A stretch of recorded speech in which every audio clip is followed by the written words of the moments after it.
दोस्तों, हमारी ये कहानी अन्वी नाम की लड़की की है, जिसकी शादी आदित्य नाम के लड़के से हुई थी, जो खूब रईस था।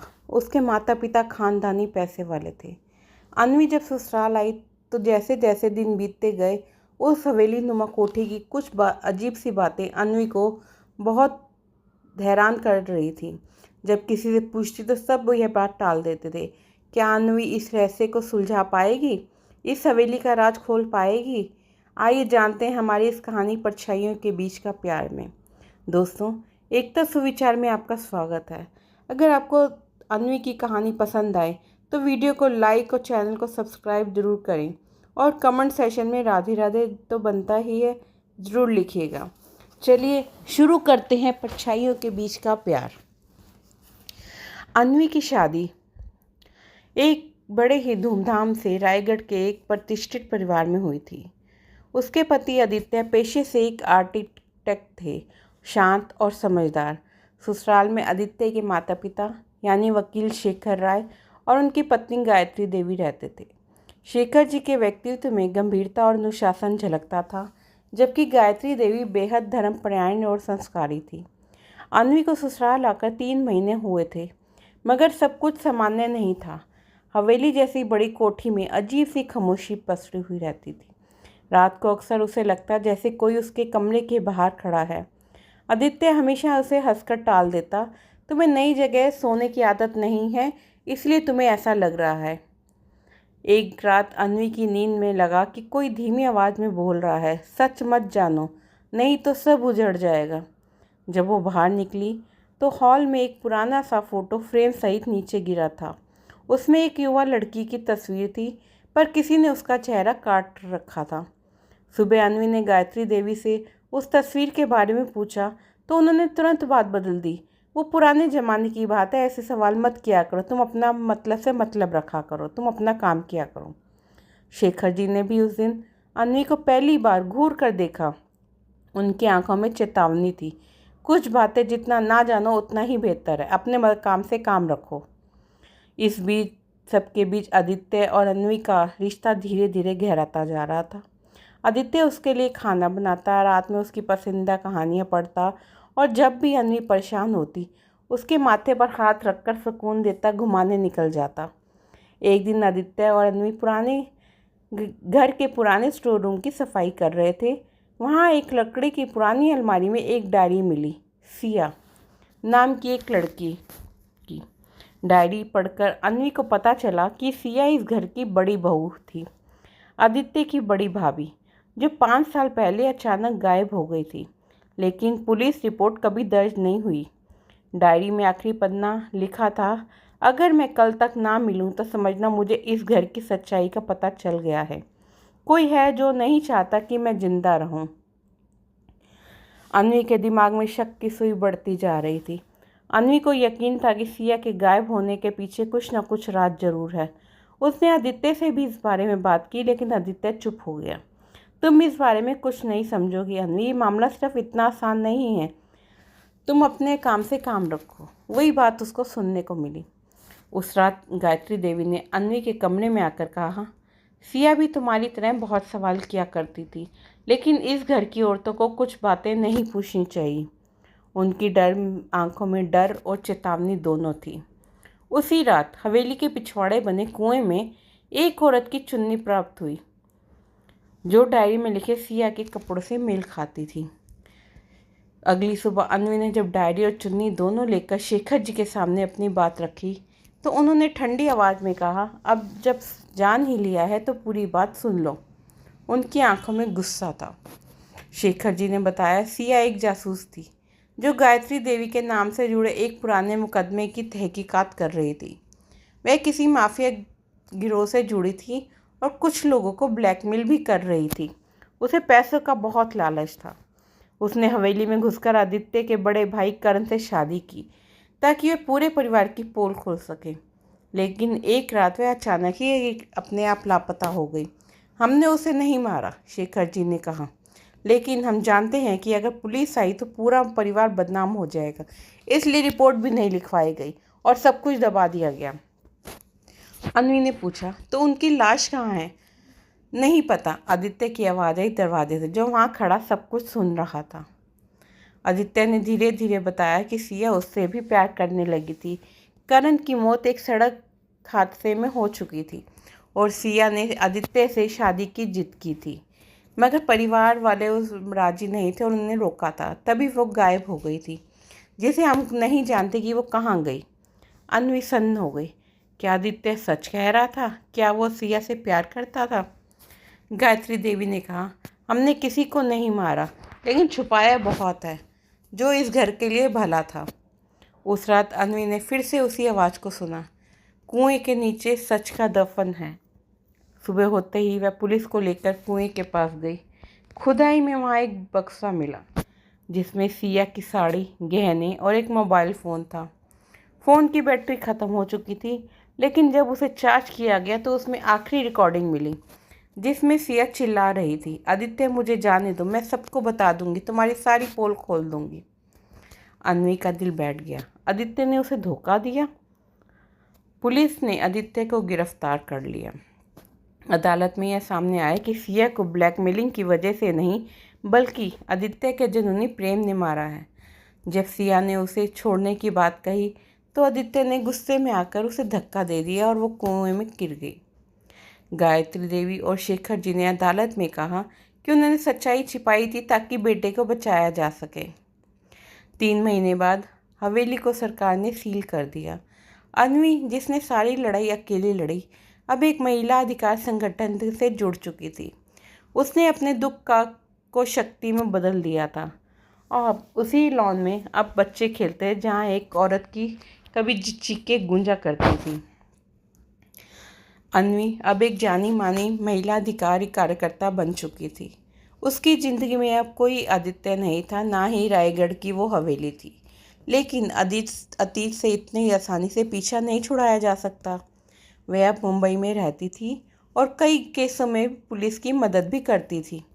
एक दिन उसके ऑफिस में एक अनजान महिला आई, करीब 50 साल की। कमज़ोर सी कांपती आवाज़ में उसने कहा, मैं गायत्री देवी हूँ, आदित्य की माँ, मुझे मदद चाहिए।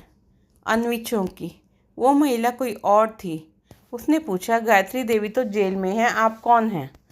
महिला ने कांपते हाथों से एक पुरानी फ़ोटो आगे रखी, जिसमें गायत्री देवी और महिला साथ खड़ी थी।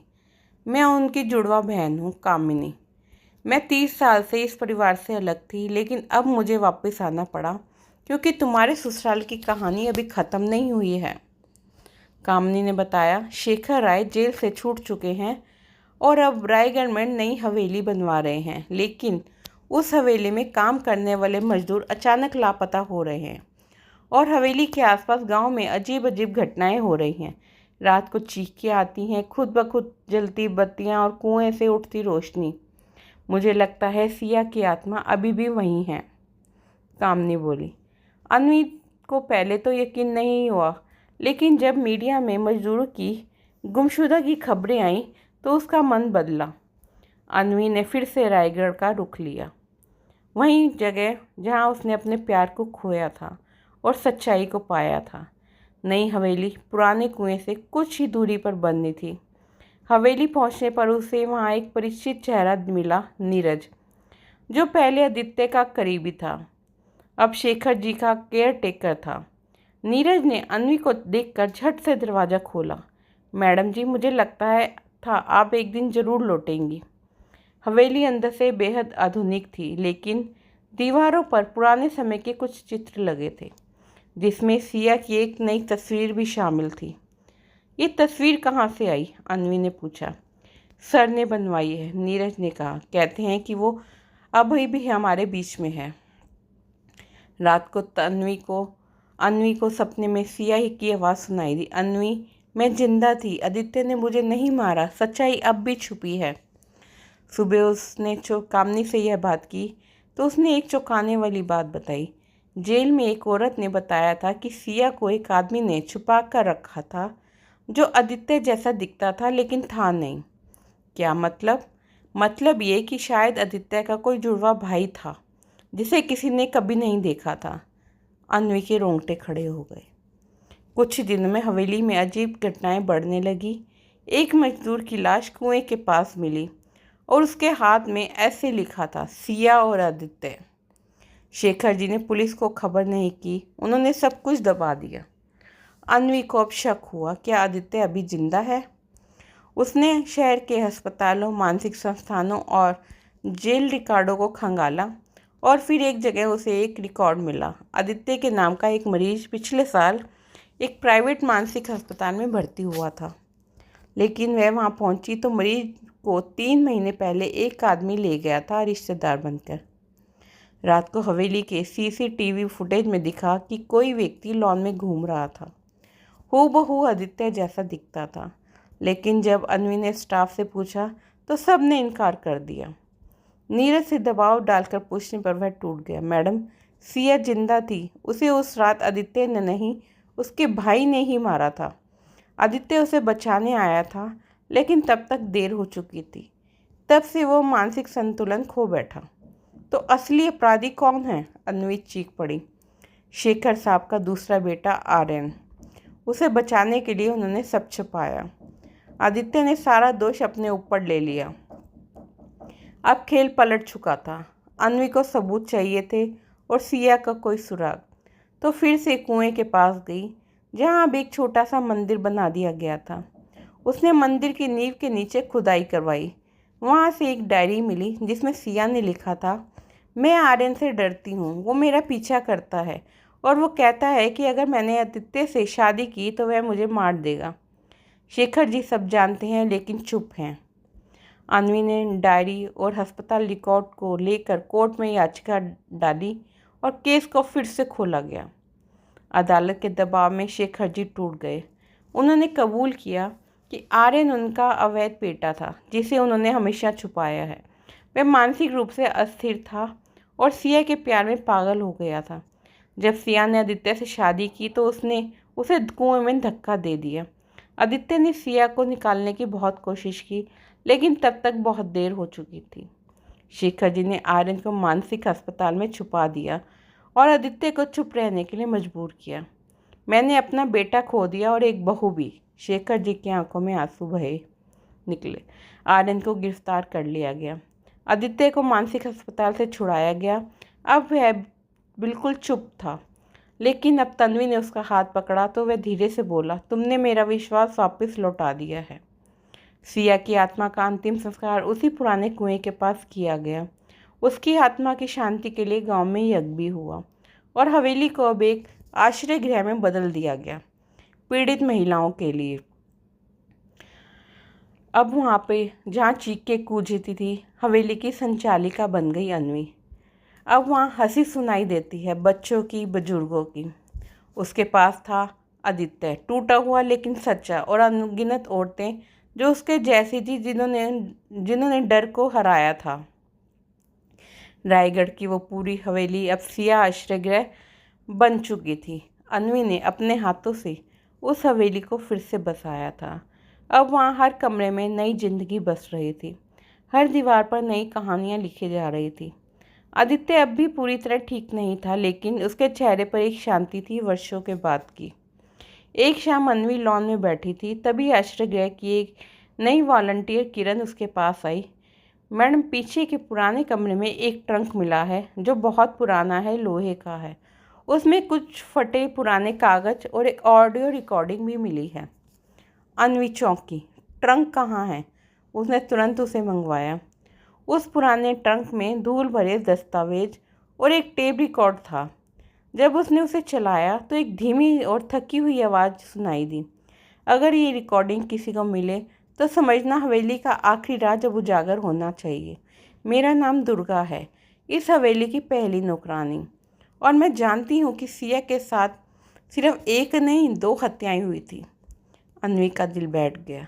वो जो कुएं में गिरी थी वह सिया नहीं थी, वो थी उसकी हमशक्ल, एक अनाथ लड़की जिसे आर्यन ने अपने फ़ायदे के लिए पाला था। असली सिया तो बहुत पहले ही बंद कर दिया गया था। अन्वी के हाथ कांपने लगे। अन्वी ने रिकॉर्डिंग दोबारा सुनी, इस बार शब्दों को गौर किया। दुर्गा ने बताया कि शेखर राय को इस बात की भनक थी कि आर्यन मानसिक बीमार है, लेकिन उसकी योजनाएं बहुत गहरी थी। आर्यन को सिर्फ एक औरत चाहिए थी जो सिया जैसी दिखे और उसने असली सिया की जगह उसको खड़ा कर दिया। असली सिया को हवेली की गुप्त कोठरी में बंद कर दिया गया। अन्वी को यकीन नहीं हुआ, क्या असली सिया जिंदा हो सकती है? उसने तुरंत उस कोठरी की तलाश शुरू की। वह कमरा जो हवेली के सबसे पुराने हिस्से में था, जहाँ अब कोई नहीं जाता था। रात के अंधेरे में टॉर्च लिए अन्वी, आदित्य और किरण तीनों पुराने तहखाने की ओर बढ़े। वहाँ एक दीवार की ईंट अलग सी दिखाई दे रही थी, जैसे किसी ने हाल ही में उसे छुआ हो। कई घंटों की मेहनत के बाद दीवार के पीछे एक छोटा सा कमरा निकला। वहाँ एक टूटी खाट थी। मिट्टी की दीवारों पर किसी ने नाखून से खरोंच के निशान बनाए थे और कोने में बैठी थी एक बूढ़ी सी औरत, बेहद कमज़ोर, गुमसुम और धूल से लिपटी हुई। आपका नाम क्या है? अन्वी ने पूछा। कुछ देर की खामोशी के बाद धीमी सी आवाज़ आई, सिया। सिया की मानसिक हालत नाजुक थी। उसने कई साल अंधेरे में अकेले बिताए थे। धीरे धीरे जब उसे सही इलाज और देखभाल मिली तो वह कुछ बातें बताने लगी। मैंने शादी तो की थी आदित्य से। आर्यन ने मुझे उससे अलग कर दिया। उसने मेरी तरह दिखने वाली लड़की को मेरी जगह खड़ा किया ताकि आदित्य और सबको धोखा दिया जा सके। उस रात जब कुएं में किसी को धक्का दिया गया तो वो मैं नहीं थी। अब सारी कड़ियाँ जुड़ चुकी थी। जो शव मिला वह असली सिया का नहीं था, उसकी हम शक्ल का था। अन्वी ने सबूतों के साथ कोर्ट में याचिका डाली। सिया को जीवित घोषित करवाया गया और उसकी पहचान बहाल की गई। शेखर जी को दोहरे अपराध छुपाने के आरोप में आजीवन कारावास मिला। आर्यन, जो पहले से ही जेल में था, अब हत्या के नए मामले में दोषी पाया गया। पूरा शहर सन्न था। रायगढ़ के इतनी प्रतिष्ठित परिवार के राज इतने गहरे थे, किसी ने सोचा भी नहीं था। इन घटनाओं के बीच आदित्य और अन्वी एक दूसरे से दूर हो गए थे। आदित्य अब अपराध बोझ से ग्रस्त था। मैं अपनी सिया को पहचान भी नहीं सका। मैं किस तरह का प्रेमी था। अन्वी चुप थी। वो जानती थी उनका रिश्ता सिर्फ दर्द की याद बन चुका है।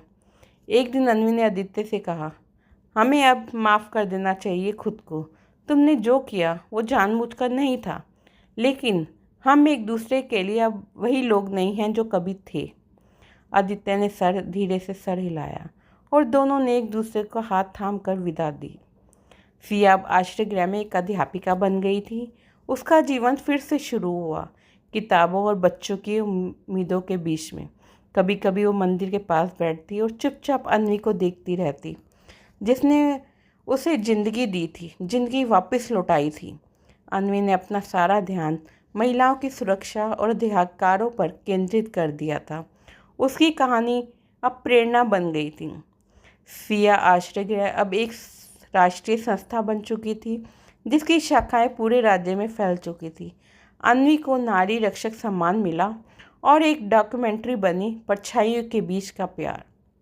डॉक्यूमेंट्री के अंतिम दृश्य में अन्वी की आवाज़ आती है, कभी कभी सच्चाई बहुत देर से मिलती है, लेकिन जब मिलती है तो सिर्फ इंसाफ नहीं लाती, बल्कि मुक्ति भी लाती है, और मुक्ति से बड़ी कोई चीज़ नहीं होती। दोस्तों, ये कहानी आपको कैसी लगी?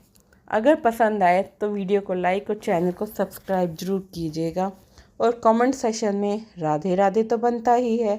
धन्यवाद।